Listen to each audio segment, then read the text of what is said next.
started seeing this other issue called what we refer to as woody breast. And so I'm still not sure who really coined that term, but there were a few before me that did. But around 2014, we were running some studies and we saw a high incidence of that.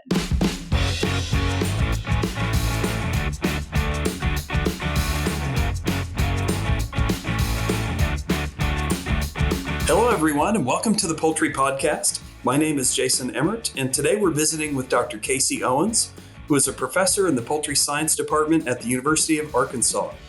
Dr. Owens received a bachelor's degree in poultry science and a master's and PhD degree in food science and technology from Texas A&M. She's been a faculty member at the University of Arkansas since 2000 and was named the Novus International Professor of Poultry Science in 2014. Dr. Owens' research focuses on poultry processing and products, and she conducts research to evaluate the effects of pre-slaughter environmental conditions and processing techniques on muscle metabolism and meat quality of poultry. She also has a strong emphasis on evaluating production and processing factors affecting poultry meat tenderness and other meat quality factors such as water holding capacity, color, and sensory attributes. Dr. Owens, welcome to the Poultry Podcast. Thank you for having me, Dr. Emmert. I'm happy to be here and to visit with you and with all of the audience today. Yeah, great. Well, we know you've been a guest before, but I think we'll be able to cover some new territory and get some updates on things that you're working on. And just for full disclosure, you and I worked together at the University of Arkansas for quite a few years. And so we'll probably morph over to Casey and Jason, and I think that'll be just fine because that's pretty much how I live my life anyway. Right. I agree. Yeah. Well, let's get started. Maybe just tell us about your academic journey, kind of how you ended up where you are today, and you can include as much or as little of that as you like. Gosh, I don't know where to start other than, this week is National FFA Week, and I always have a really sweet spot in my heart for FFA because that's really one of the things that started my journey in the career that I have. I was involved. I had horses growing up and so forth, but getting into school and into the ag program, FFA, was a big influence on my journey and where I really ended up at Texas A&M. So I did poultry judging in high school. I was just talking to you about that earlier, is that my daughter is actually doing some poultry judging now. And so I'm kind of excited and reliving some of the days when I was doing that way back in the day nowadays. But, anyway, I did go to Texas A&M and knew I wanted to do further education after my bachelor's. And that probably came from my mom always saying, "Oh, you're going to get a PhD in chickens." And I just laughed at her at the time. But I really do love the educational aspect of it and enjoyed learning the research part of it going through school, and gravitated towards the food science, the meat science kind of area. And so that's why I stayed at A&M and completed that poultry science and food science kind of interrelated program at the time. Had a great advisor, Dr. Alan Zams, that was there. And so once I finished there, I knew I wanted to go into a poultry science department. I really do love chickens and poultry overall in general. So I was fortunate that University of Arkansas had a position open when I was finishing up in our area. And, looking back and looking at today, there's not very many people that or not many departments that have positions such as this and that really specialize in poultry. There's lots of meat science departments out there, but there's just a handful of us that really focus on the poultry products aspects. And so happy to be here, and I've just kind of rose to the ranks, through the academic journey through assistant to full professor over the years. But I've enjoyed it being here at the University of Arkansas and love the industry and love the students. So time goes so fast. I look back and it seems so long ago, and yet only yesterday. Absolutely. Working with nature and not against it. Chickens fed AX3 Digest consume significantly less feed and water to produce 1 pound of meat. Successful flock performance is determined during the first 10 days post-placement. AX3 Digest is a highly digestible novel protein that most improved in barn performance bird health, and a drier litter. For more information, visit www.protecta.com.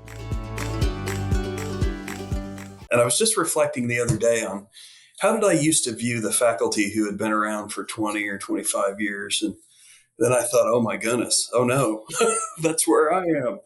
Gosh, they should be retiring by now. And I'm like, here I am 24 years in, and I'm not that close to it yet. So That's right. I feel like That's my right. time to retirement doesn't ever go down. But it's probably because I do really love what I'm doing. That we get in the mix of the day-to-day stuff, which can be challenging. But that challenge, I think, keeps us going as well. So it does. It does. Yep. Well said.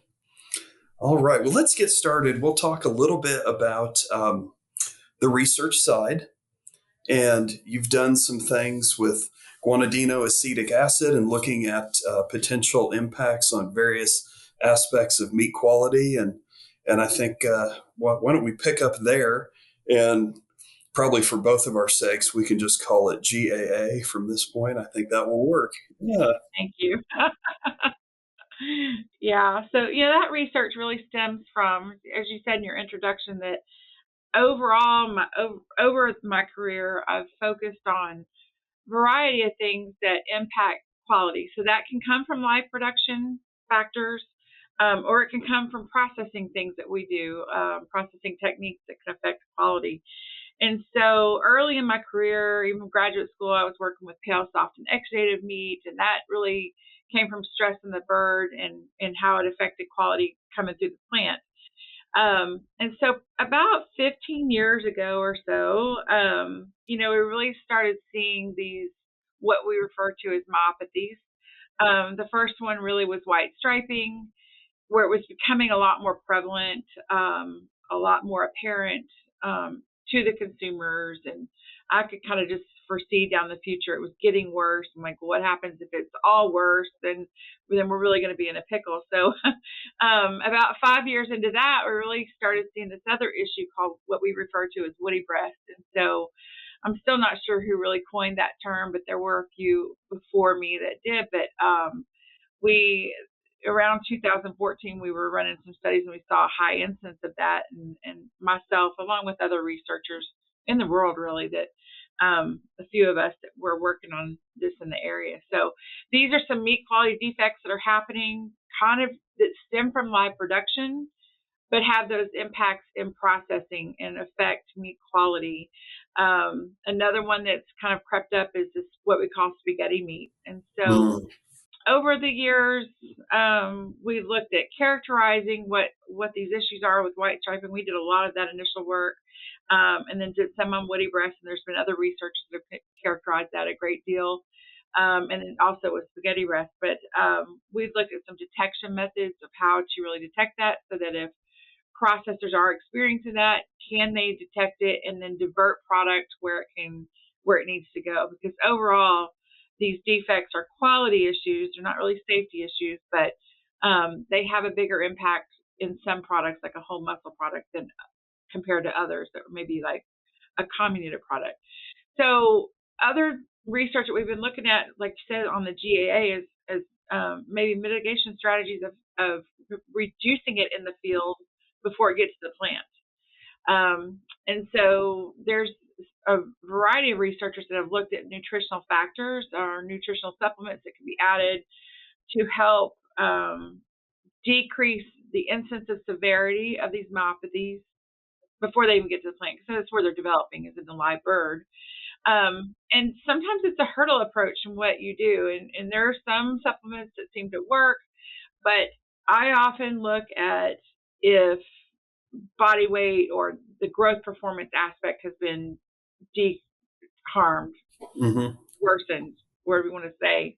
Because if you lose that performance and you lessen the incidence of the defect, that's great. But we all know that that performance is very important to the economic viability, I guess, of the industry. So there's a trade-off there for sure. But the goal would be to find something in a nutritional program that can reduce the incidence, but not really worsen the growth performance aspects. right? We don't want to lower body weights and things like that, and that's why we get lower Sure. myopathies. We still want a good producing bird, but with lower myopathies. And so there was some initial work by Dr. Oviedo and Cordova in North Carolina that worked with GAA, and they saw some initial improvements, and so then we took it, I guess, a little bit further and increased the concentration to 0.12%. 0.12%, 0.6% was another treatment that we used in that study. And so we actually saw a decreasing amount of white striping and woody breast as the concentration increased. And so that was good because we didn't really see a negative impact on the performance. And so Right.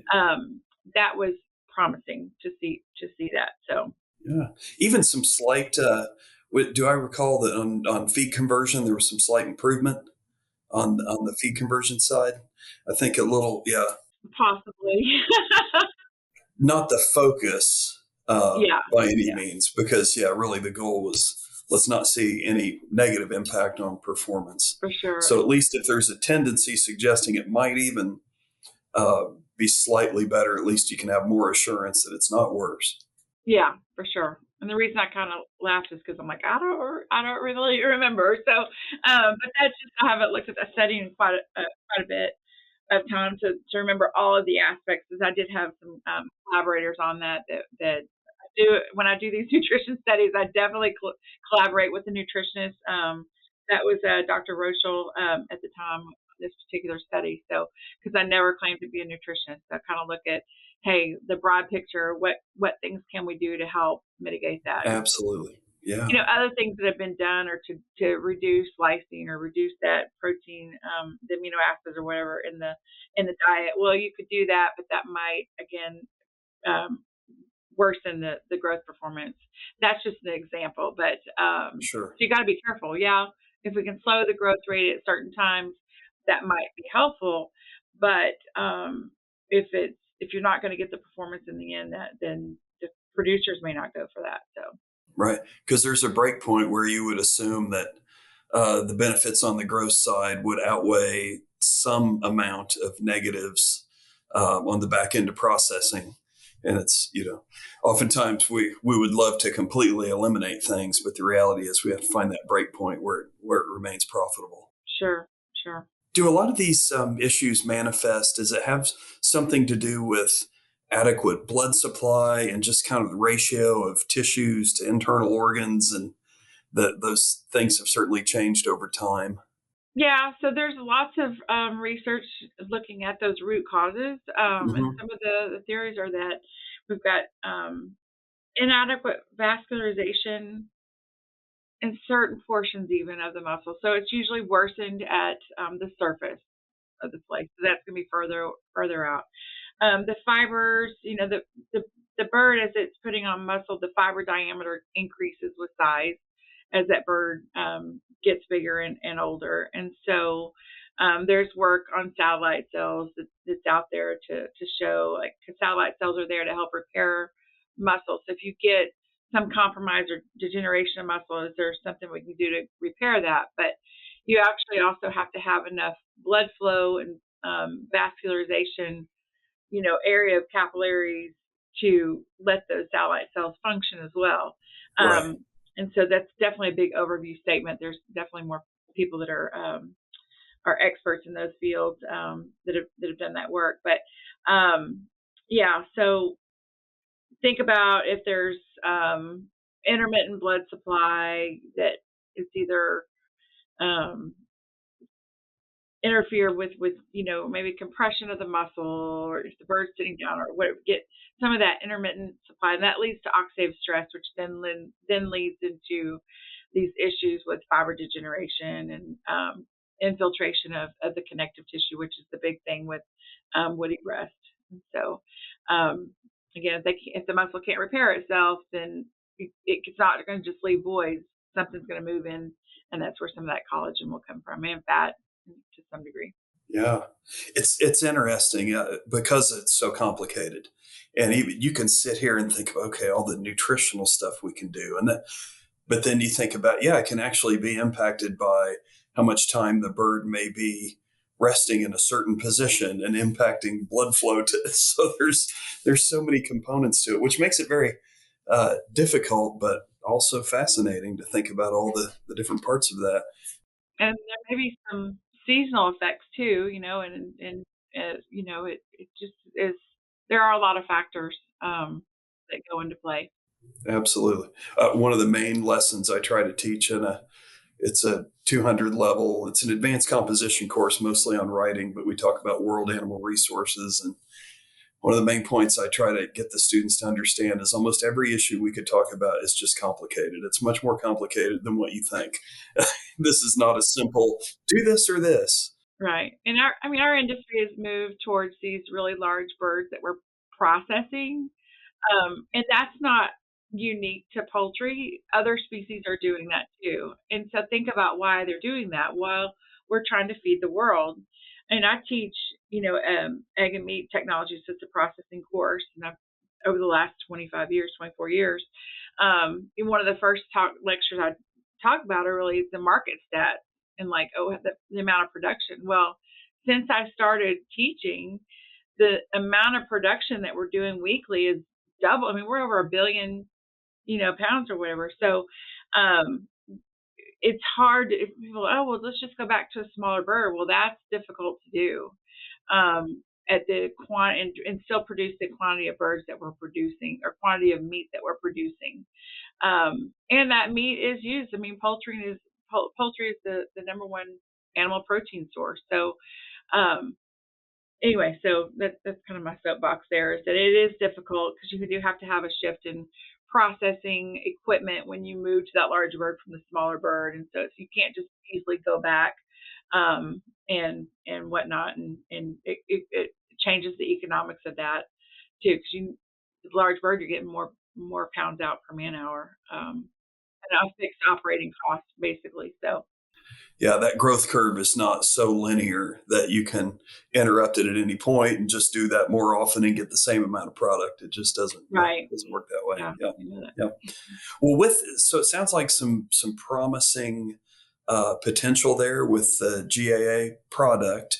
Where do you see that going then? What are maybe next steps to look at? We did a follow-up study with it. It's more nutrition focused about sparing energy. So don't let me go down that rabbit hole. But I work with great people that know more about it than I do. But it can have some benefits, and with the performance of that bird and so forth. I think the industry overall, especially when they start seeing these upticks of more myopathy that they're seeing, then they're okay. What can we look for? I think there's a kind of a continual evaluation of products that can do that. Mm-hmm. One thing I would say is that it's really, again, I think still a hurdle effect. So even though GAA improved, meaning that it was able to reduce myopathy percentages, it doesn't mean that it got eliminated. So we talked about everything being complicated. So when the market change and you're like, okay, well, now we're moving to a heavier weight bird, or no, the market's changed, so now we can move to a little bit lighter weight bird. Those things impact, did the birds grow a little bit faster in this flock because they had good seasonal conditions, or we had to grow them out a little bit longer because of the market, whatever happened with processing logistics. Mm-hmm. You may see these different fluctuations. So I still think continually gathering that data can help processors kind of see those integrators or the industry see the factors that are really at play. If you see them in certain flocks over other flocks, what is it that characterizes those two flocks? But there's still work to be done in that area. The graduate student that completed that now works in the industry, and so he was kind of a jack of all trades, and he really liked the live production aspects. And so sometimes in my programs, I will tailor what we're doing to the students. So when I get more food science related students, we might spend a little bit more time in the plant. Mm-hmm. And this particular student, Clay Maynard, he's actually a food scientist from his bachelor's degree, but also very comfortable in the live production space. And so he could really take both ends of that and really understand that issue. So Yeah. From my understanding, I think there potentially was work to be done too to try to find, is there an optimal level yeah. of GAA? I think you said 0.12%, and saw some promising reductions there. So We had a control and then 0.6 and 0.12%. And then I think in Dr. Oviedo's research, they went a little bit lower, so 0.6 or 0.8, and maybe saw some promising results. I had some conversations with him, and he thought that maybe the higher levels would help improve that. And so there was some improvement either in white stripe or woody breast at that 0.6 level, but it was kind of like a stair step. So that 0.6 was definitely intermediate, and sometimes it was not significant from the control, and sometimes it was in certain cases. And so, yeah, I think that the next steps of doing this would be, look at optimization of what is the best route of doing that, how long it's fed. I think we fed it throughout, but can you optimize that even, and then take it to those industry trials and see how it's really going. Yeah. Well, it's very interesting, and anytime you get these little threads, it's kind of fun to pull them and see where they go. Because sure. Sometimes we just we reason through, we have our hypotheses, but then when you start to see a little bit of potential there, it's pretty exciting. Yeah. Yep. Great. What else is going on for you in the research world? Other things you might like to talk about, or what are maybe other trends that you're seeing out there? I feel like I've had a little bit of a changeover with some of my students, and have been working on woody breast for a long time, and it's still a big interest for me.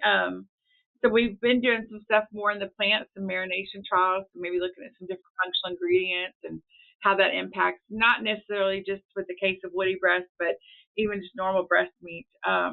What we've found over the years is that with woody breast in the picture, it really complicates the matter with even doing trials for just normal chicken breast. It's like, well, if you have any percentage of woody breast that has a significant amount or severity, that can throw some of your data off. And so you really have to be careful on planning those things too. But we're looking at some functional ingredients, and then our plant's been under a little bit of renovation where we're expanding parts of it. And I'm excited that we were installing actually this week an electrical stimulation system in our facility. So we have a pilot plant here at the University of Arkansas that is, we're able to process a good number of birds using commercial style equipment. And why I'm really excited about that is really that's where my research days started back in the mid 90s was with electrical stimulation work in poultry. And so Dr. Owens was one of the pioneers in that area for poultry to study in beef for many, many years. But it's been adopted in the industry, but I think there's room for some research and how it's interacting with the bird of today. We did a lot of that research on birds that were that 6-pound bird, 5.5 pound, 5-pound bird, whatnot. And so anyway, there's definitely some studies that could be done with ES. And to my knowledge, I don't think any other pilot plants university-wide have an ES system. So I'm excited about that. I've got a new student that is kind of got a food engineer background and a colleague in bio and ag engineering that is working in poultry processing. So I think that there's some opportunities to go down that route. Our university just recently got a grant for automation and using now I've lost my train of thought, but a center for processing that kind of moving things to the next level. And so I'm involved in that grant a little bit, but we're collaborating with Georgia Tech and researchers here at the university. And so that really has just begun, and I'm hoping all of this will kind of snowball into other interesting research opportunities, kind of especially in the plant areas. I like that kind of thing too. So kind of where I began things. But great. One thing I did want to circle back to on the myopathies, are are the conditions that you've talked about, you have woody breast and the white striping and spaghetti meat, are those fairly distinct, or is there quite a bit of overlap? You see one, you see multiple of those in the same bird. You do tend to see that multiple of those in a bird. Mm-hmm. Dr. Barboot's group out of Guelph recently published a paper. There was the first author, CHE. And they actually reported some of this information on some big flocks in their industry, and had a percentage of birds, showed the percentage of birds that were affected by woody breast and the percentage that were affected by white striping, and then percentage, the frequency that were affected by spaghetti. And about half the birds would have white striping and woody breast, and about a third of the birds would have all three. Wow. What we tend to see, though, is, white striping will increase as the birds are getting older and bigger, right? They're growing through their growth curve. Woody breast does the same. So it's increasing as the bird gets older, gets more severe. I say increasing, so the severity increases. Sure. And then spaghetti meat is kind of interesting because we see that increasing from a small weight to about 5 to 6 pounds, so kind of this range. And then it starts decreasing. If you take that bird up to 9 or 10 pounds, it goes down from that point. And so there's a few papers out there to describe that, and some think that they're two distinct myopathies. But, I think that maybe they could be somewhere on the continuum, and the overall causes of those. The research that we've done with woody breast in recent years, we've concentrated on those big bird flocks. And so we'll look for spaghetti breast, but if we're got an 8 pound or 9 pound bird, we may not see a big incidence of spaghetti meat in those particular birds. But if we back off, I'm like, oh, well, this flock has lots of spaghetti meat. And so over the course of a lot of studies, we've seen where, okay, it's peaking at this lower weight, and then it goes down. So it's kind of interesting. Yeah. Anyway, so I don't know if it's part of that. We're losing muscle integrity at those stages before you get some of the collagen and fat to move in to make it more woody breast. I don't think that it's very well defined yet on those root causes, but sure. Yeah. Some of these things take really decades to chip away and completely understand, if ever. I mean, some things I'm not sure we ever completely understand, just try to control. Yeah. And some thoughts are on the spaghetti meat is that collagen is just not well formed. Dr. Bellman out of the Ohio State has done some work in that area. And so that's part of that. And some of these things are sometimes hard to follow too, right? So we can detect woody breast in the live bird just through palpation. Spaghetti breast, I don't know that we've really tried. We've come across like what we call soft breast, but is that just normal, or is it spaghetti? Or, so that's harder to detect, knowing what that bird's going to be when it goes in the plant. Yeah. So in the live bird, you can detect the woody breast condition. Well, does it manifest in any kind of behavioral changes, or it's probably a hands-on? Do you really have to do hands-on evaluation? Yes, we would invert the bird or just palpate that breast on that bird. And so had a student several years ago that was doing a lot of that work, and we would follow the bird. So I forgot the quantity of birds. We followed several birds, and we classified those birds at the end.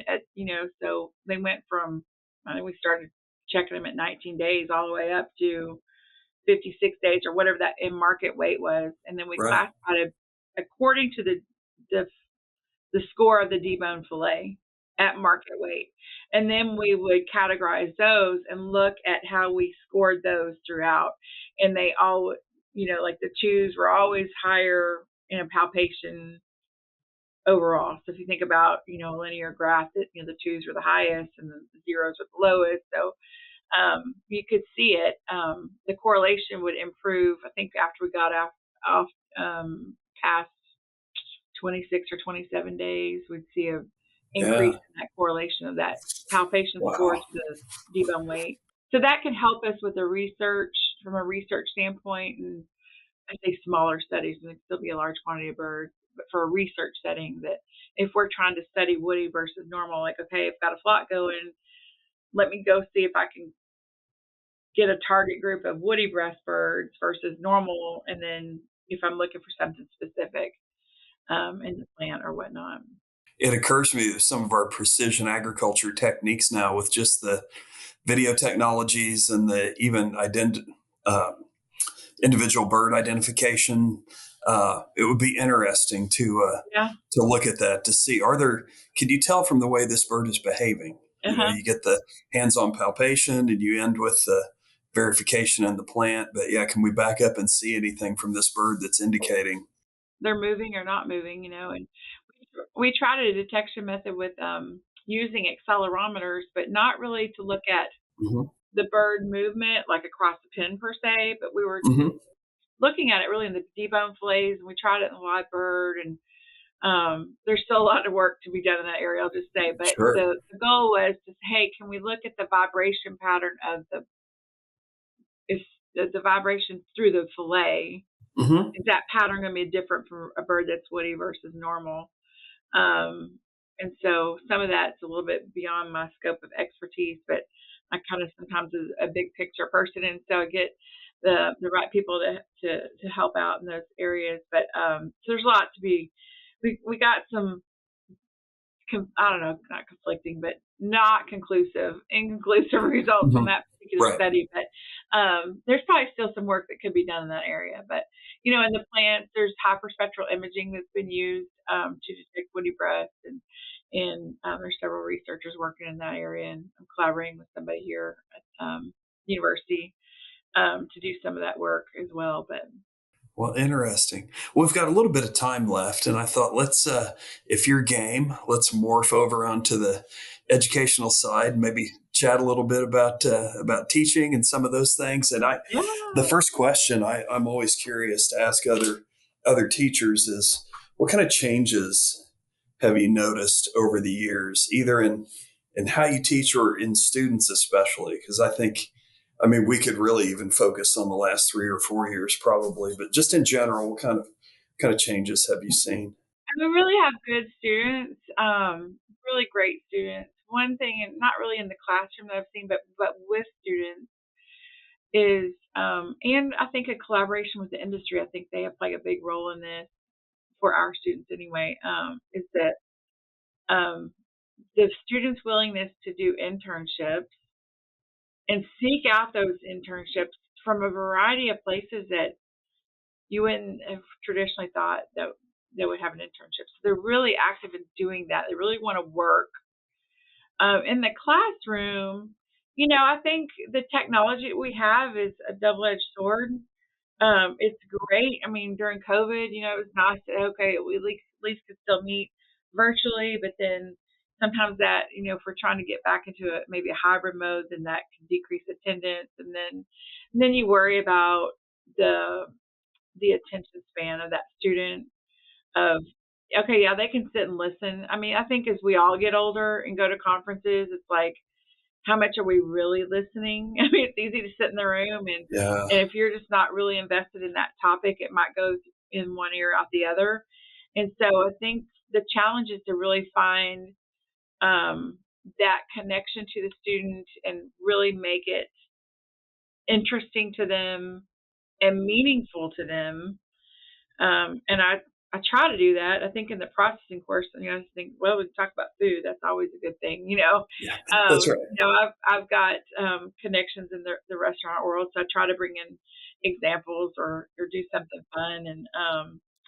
And I talk about a chicken sandwich tour that I did a few years ago. Like, I just go try all the different chicken sandwiches and those chicken sandwich tours, but just bringing that in, and I'm like, okay, let's celebrate chicken. Let's talk about the differences of what this product is versus this other one. They're both high quality, but they're different composition or different end goals of those two products. The breading might be different, or whatever. Yeah. But yeah, keeping their attention span and delivering it in a mode where they can really, it's easy. They bring their computers to class a lot. when it's on the screen, I could tell. I mean, I'm old school. I like to take notes. I think taking notes, writing it, and so forth is good, but a lot of them don't do that. Some of them will, but they bring it in and their notes are in front of them, and it's like, okay, they're just listening. That's great, but then they might miss some things, so you try to rehash things and so forth. But overall, they're interested students, and just trying to keep them involved, keep them active, and building connections, I think is important. Some things don't change. Yeah, I mean, probably 24 years ago, they're about the same too, but they didn't have the computers with them, or the phones, not necessarily as much as they do today. But That's one of the biggest challenges I see. You mentioned technology and just the potential distractions that are right there at their fingertips. oh, Takes a sure, lot of discipline. And you talked about even when we go to conferences, well, how easy is it to just pick up your phone? I mean, pretty easy. it's so tempting. Hmm. Yep. Takes a lot of discipline. Finding teaching methods that can maybe harness some of that, right? And Yep. so, like, okay, let's play a game, or let's have an exercise where I need you to go find something on Google, or on the internet, on your phone, whatever, an image, whatever it is. And you can bring some of those things in, but that also takes some time to do as well. So that can be challenging at times, to always be creating and bring creativity in the classroom to mix in with what you're really trying to get to the student. It is. I think in today's student, there's some level of expectation of being entertained, and that's not always easy to do. Uh, Yeah. and I've told the students, I know that I'm less entertaining than what you can find on your phone, but I also tell them, frankly, so are you. That's right. I mean, I could find more entertaining things too. So we'll agree to be here, and we're going to work on some stuff that hopefully we can bring to life for you. Because, like you said, connecting with them over food, I mean, that's a great. Yeah. Everybody's got that commonality, and yeah, that's a good way to reach them. Sure. Yeah. Now, I did want to ask also about artificial intelligence.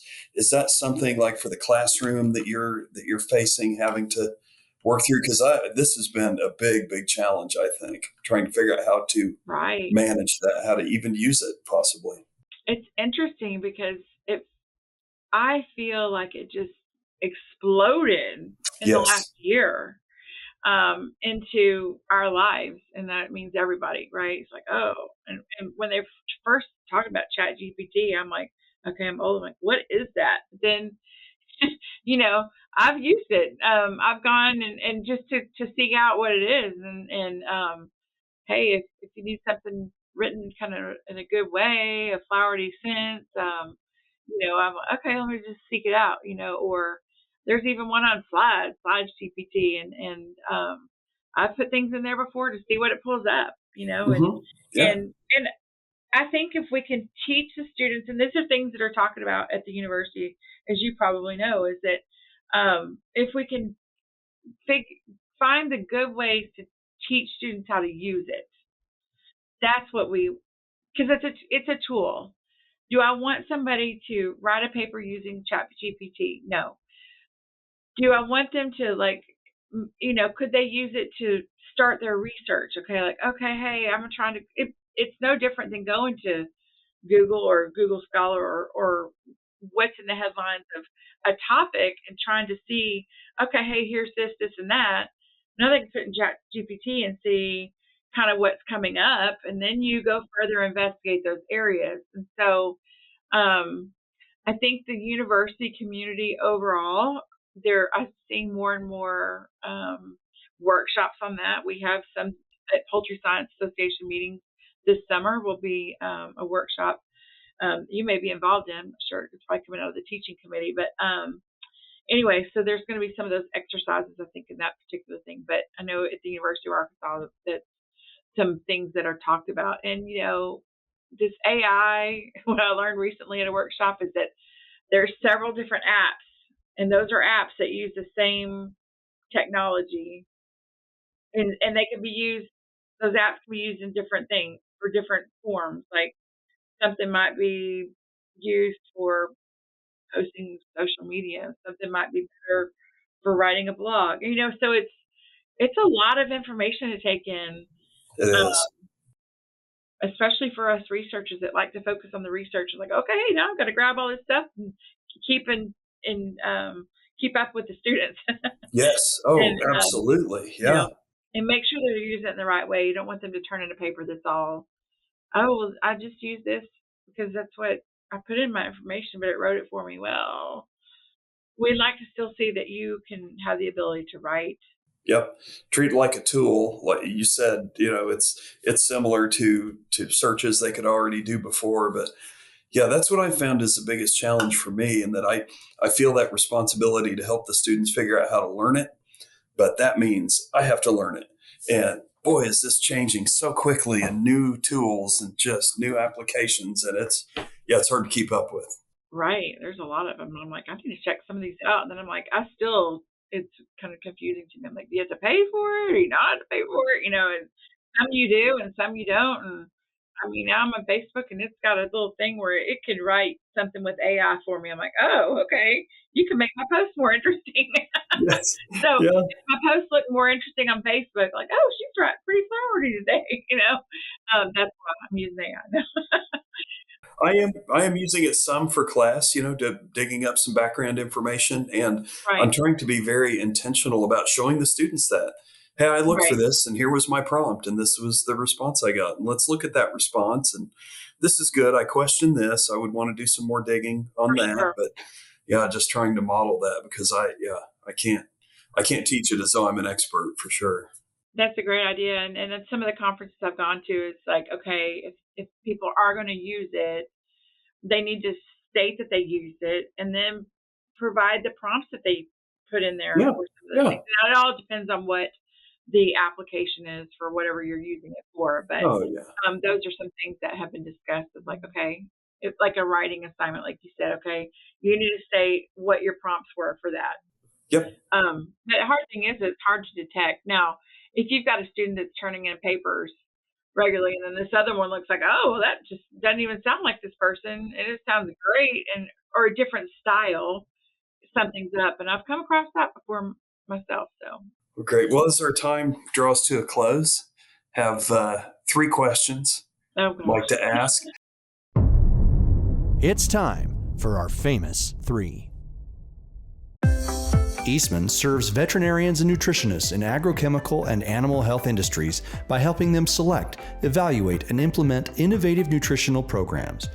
Eastman works with your team to customize your gut health approach in feed and water. Eastman's approach addresses nutritional and bacterial challenges and finds new ingredient preservation and hygiene solutions. Explore ways to accelerate and innovate your programs. Contact the animal nutrition team at eastman.com. And these are, totally open-ended. I will frame them a certain way, but we can go outside of those boundaries. So the first one is finding out if you have a favorite poultry-related book or resource. And by resource, I mean, to me, it can be website, podcast, colleague. I mean, anything. Books are so set in stone. So I usually go to more fluid things. I trust the scientific articles, obviously, but Meeting Place is a good one. Poultry Science Association is always going to put a plug in for them. Our organizations that work with industry and scientific communities really usually have great content. American Meat Science Association is another one that, if I'm looking for information, is my go-to.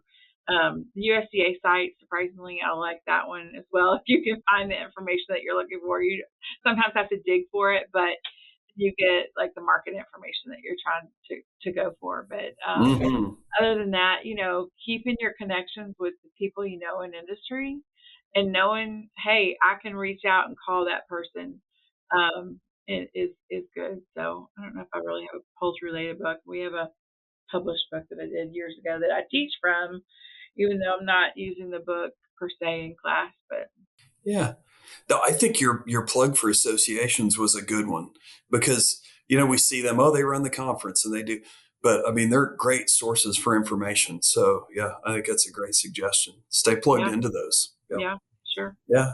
How about if we go outside the world of poultry? And this can be even just for fun. I mean, any favorite book or resource or podcast or anything that just helps you get away from work for a bit, or something fun? That's funny. I still have minors at home, 13 and almost 16, and so that's where my life revolves around when I'm at home. And so I'm usually in a few Facebook groups that are related to those things, like baseball, or my son plays baseball. So I am involved in some like, we have a women's meat industry network. It's a new organization, a couple of years old, and so I'm involved in that. And so I do look for their posts, and I do webinars and things of that nature. And that's really about connection, mentoring, and I'm involved with some other groups. There are ladies in the industry, and it's really just kind of like our tribe, we can, if we have a problem, we can ask that problem, or it could be personal, it could be professional, it could be, it's trying to find people that are your people, so, but I don't know, I'm probably as boring as I could be outside of work. Oh, that's okay. It's all Yeah. about baseball and poultry CDs that my daughter's doing. So, like I said, I'll be later on the internet to see how she did on the contest. So, But that's life, and those are great things. Yeah, right. Those are great things. Yeah. Well, last thing we'll ask you about, and that's just any advice you have for people who are interested in a poultry related career. And I think that could be industry or academia. It could be for professionals who are already out there, or for students. Just kind of your best advice. So I've kind of probably alluded to some of it, is that, connections are so important. Make those connections, and the connections you make, especially these young students. Yeah. I always tell them, like, look, I'm still friends, still actively engaged with people in industry, parts of the industry that I was in college with 30 years ago. I still see them at IPPE. They're in different fields, and that's your network. So, one, don't burn bridges. Keep that network going. Seek opportunities. I tell the young students that, a lot of them are, especially the University of Arkansas. We have a lot of out of state students at our university. We have a lot from the surrounding 4 counties, because this is Northwest Arkansas. It's a booming area. They're like, well, I just want to stay here. I mean, I was from Texas. We always want to stay in Texas too. But you've got to be able to venture out of that comfort zone. And I always tell them, like, hey, you can come back. You Right. work up in your career. You can move in different spots and get a raise every time you move, or get a better opportunity every time you move, and get back to where you really want to be. But you've made lots of different connections, seen different perspectives on how different companies operate, or different universities operate. Here I am, been at one university for 24 years, but I'm usually a creature of habit. But I do try to stay engaged in that network of friends and so forth. And same thing for the people that are in different careers. Like, I do love mentoring. I feel like I've been around long enough where I've seen, like, okay, I think I could give advice to Yes. either entry level or early career people, and I enjoy doing that. And so things change. There's more pressures on all of us. There's more pressures on the young folks too. But definitely seeking those opportunities and not working in a vacuum. Seek the help and get people on your side, which is good. We have mentoring committees here in our department, and really in our college and university now. And I'm like, I don't think I had that back in the day of a formal one. We always were like, oh, get a mentor, Right. Right. informal. And those are definitely, informal mentors are definitely good to have too. But I'm glad to see universities taking that approach. There's more about mentoring out there.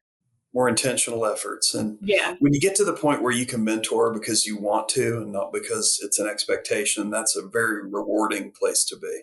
I just like to help others succeed. I've always said that. So my motto is help others succeed, and like help them get what they want, and I'll get what I want. So that's kind of what I like to see is people succeeding. And I can have play any sort of role, just as a little cheerleader or whatever. That's great. Well, great advice. And thank you so much, Dr. Casey Owens, for spending this time with us, and wish you a great spring. And as we move through the year there at University of Arkansas, and look forward to seeing you at poultry science meetings and seeing additional research and just talking to colleagues and seeing the results, the fruits of your labor, because that's the rewarding thing in academia, that we do get to see that. It's pretty cool. Yes, well, it's been a pleasure visiting with you today. As always, I still missed you being here at the University of Arkansas, but it's always good to have other connections at outside of here as well. So always great to visit with you. Great. Well, thanks, Casey. And take care, everybody. Thanks for listening, and we will talk to you next time.